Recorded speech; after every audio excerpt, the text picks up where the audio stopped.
పాకిస్తాన్ బుద్ధి మారదని మరోసారి నిరూపించింది. పుట్టుక దగ్గర్నుంచి అబద్ధాలతో బతికిన పాకిస్తాన్ ఇప్పుడు తనదో గొప్ప స్థాయి అని, గొప్ప బతుకు అంటూ బడాయి మాటలు మాట్లాడుతోంది. ఆ దేశ ఆర్మీ చీఫ్ విదేశాల్లో నివసిస్తున్న పాక్ పౌరులతో మాట్లాడుతూ ఆ దేశ ఔన్నత్యాన్ని పెంపొందించాలని పిలిపిస్తూనే కాశ్మీర్ విషయంలో తాము వెనక్కి తగ్గబోమని చెప్పుకొచ్చాడు.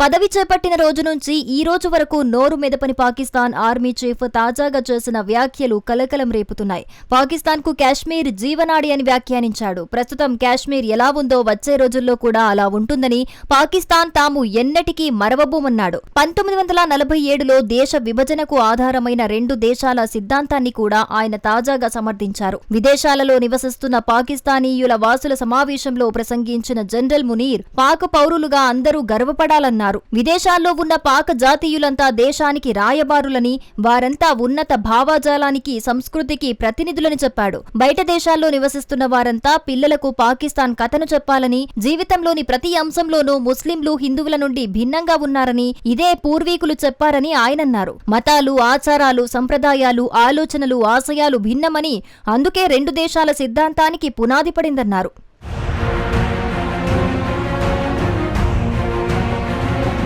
స్వాతంత్రానికి ముందే ముస్లింలు ప్రత్యేక దేశం కోరిన విషయాన్ని మరవొద్దన్నాడు. నాడు ఉద్యమానికి పాకిస్తాన్ మొదటి గవర్నర్ జనరల్ మహమ్మద్ అలీ జిన్నా నాయకత్వం వహించారన్నారు. ఇండియా, పాకిస్తాన్ రెండు దేశాలు ఎప్పుడూ ఒకటి కాదని, వేర్వేరని చెప్పాడు. పూర్వీకులు పాకిస్తాన్ కోసం ఎంతో కష్టపడ్డారన్నాడు. దేశం కోసం యువత, పూర్వీకులు ఎంతగానో కృషి చేశారన్నాడు. దేశాన్ని ఎలా రక్షించాలో తెలుసన్నాడు. పాకిస్తాన్తో నేటి తరాన్ని దూరం చేయొద్దన్నాడు. దేశంలో అనుబంధం ఎప్పటికీ బలహీనపడకుండా ఉండేలా పాకిస్తాన్ కథను వారికి చెప్పాలని మునీర్ సూచించాడు. ఉగ్రవాద కార్యకలాపాల కారణంగా పాకిస్తాన్కు పెట్టుబడులు రావని చాలా మంది భయపడుతున్నారని జనరల్ మునీర్ అన్నాడు. ఉగ్రవాదులు దేశ భవిష్యత్తును హరించగలరని ఎలా అనుకుంటున్నారని ప్రశ్నించాడు ఆర్మీ చీఫ్. ఎంతో శక్తి సామర్థ్యాలున్న 13 లక్షల మంది బలమైన భారత సైన్యమే పాకిస్తాన్ను భయపెట్టలేకపోతోందని, దేశంలో ఉగ్రవాదులు పాకిస్తాన్ సాయుధ దళాలను లొంగదీసుకోగలరని ఎలా అనుకుంటారని ఆయన ప్రశ్నించారు.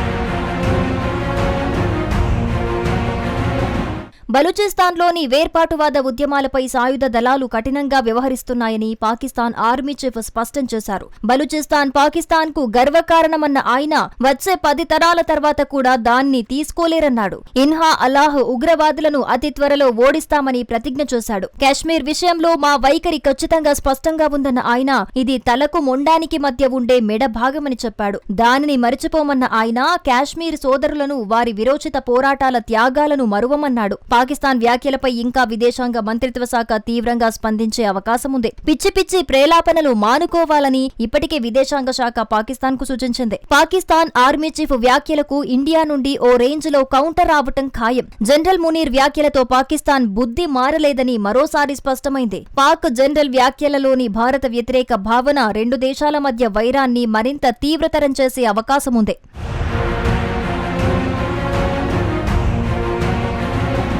పాక్ ఆర్మీ చీఫ్ వ్యాఖ్యలపై విదేశాంగ శాఖ తీవ్ర ఆగ్రహం వ్యక్తం చేసింది. అవును, ఆక్రమిత కాశ్మీర్ ను ఖాళీ చేయటం మాత్రమే మిగిలుందని తేల్చి చెప్పింది. విదేశీ భూభాగం దేశానికి మెడభాగం అవుతోందంటూ ఆర్మీ చీఫ్ వ్యాఖ్యలు అసందర్భమంటూ మండిపడింది. అది ముమ్మాటికి భారత భూమి అని తేల్చి చెప్పింది. అక్రమంగా ఉన్న భూభాగాన్ని ఖాళీ చేసి వెళ్లిపోవటమే పాకిస్తాన్ చేయాల్సిన పని అని స్పష్టం చేసింది.